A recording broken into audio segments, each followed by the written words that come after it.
Group F 3 ഫൈനലുകളിൽ പൊലിഞ്ഞ സ്വപ്നം വീണ്ടും കാണുന്ന നെതർലാൻഡ്സ്.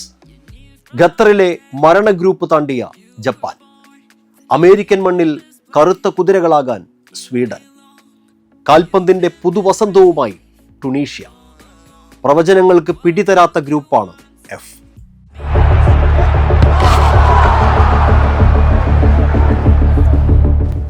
മനോഹര ഫുട്ബോൾ പുറത്തെടുത്തിട്ടും 3 ലോകകപ്പുകളിൽ 2ാം സ്ഥാനക്കാരാകേണ്ടി വന്നതിന്റെ വേദന മാറ്റാനാണ് നെതർലാൻഡ്സ് എത്തുന്നത്. FIFA ranking 7. ഖത്തറിൽ മെസ്സി പടയോട് അവസാന നിമിഷം വരെ പോരാടിയ പോരാട്ട വീര്യം ലോകകപ്പ് യോഗ്യതാ റൗണ്ടിലും പുറത്തെടുത്താണ് ഓറഞ്ച് പടയുടെ വരവ്.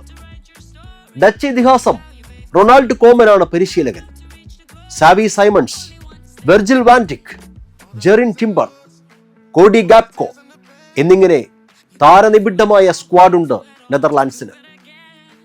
ഗ്രൂപ്പ് ചാമ്പ്യന്മാരായി തന്നെ അടുത്ത റൗണ്ടിൽ കടക്കാമെന്ന പ്രതീക്ഷയും അവർക്കുണ്ട്. ജൂൺ 14 ജപ്പാനെതിരെയാണ് ആദ്യ മത്സരം.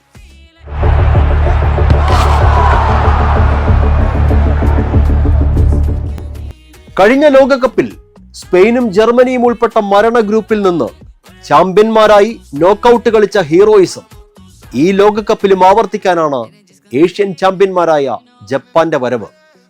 FIFA ranking 18. തുടർച്ചയായ 8ാം ലോകകപ്പാണിത്. ആരെയും അടിച്ചിടാൻ പോകുന്ന കരുത്ത്, അതാണ് ജാപ്പനീസ് സംഘത്തിന്റെ സവിശേഷത. ജൂൺ 14 നെതർലാൻഡ്സിനെതിരെയാണ് ജപ്പാന്റെ ആദ്യ മത്സരം.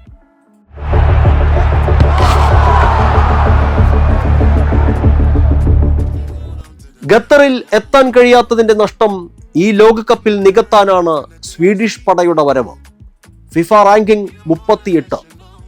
ചെൽസി ഉൾപ്പെടെയുള്ള പ്രീമിയർ ലീഗ് വമ്പന്മാരെ പരിശീലിപ്പിച്ച ഗ്രഹാം വോട്ടറാണ് പരിശീലകൻ. 1958 സ്വന്തം നാട്ടിൽ നടന്ന ടൂർണമെന്റിൽ ഫൈനലിൽ പ്രവേശിച്ചതിന് ശേഷം കാര്യമായ ഒരു തിരിച്ചുവരവ് നടത്തിയിട്ടില്ല സ്വീഡൻ. ഈ ടൂർണമെന്റിലെ കറുത്ത കുതിരകളാകാൻ പോന്ന യുവനിരയാണ് ടീമിന്റെ കരുത്ത്. ജൂൺ 14 ടുണീഷ്യക്കെതിരെയാണ് സ്വീഡന്റെ ആദ്യ മത്സരം.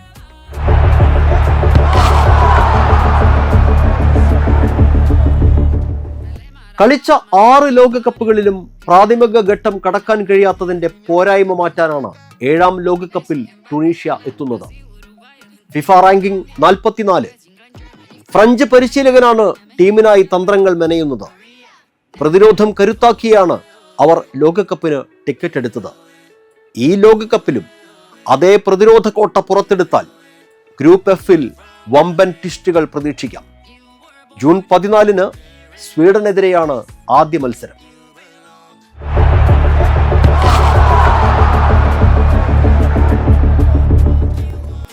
ഗ്രൂപ്പ് ചാമ്പ്യന്മാരാകാൻ ഓറഞ്ച് പടയും ജപ്പാനും തമ്മിൽ കനത്ത മത്സരം കാണും. സ്വീഡനും ടുണീഷ്യയും അവർക്ക് വട്ടം വെച്ചാൽ ഗ്രൂപ്പ് എഫിൽ എന്തും സംഭവിക്കാം. ഗ്രൂപ്പ് ജിയെക്കുറിച്ച് അടുത്ത ദിവസം. കാൽപന്തിന്റെ ലഹരി പടരട്ടെ. നന്ദി, നമസ്കാരം.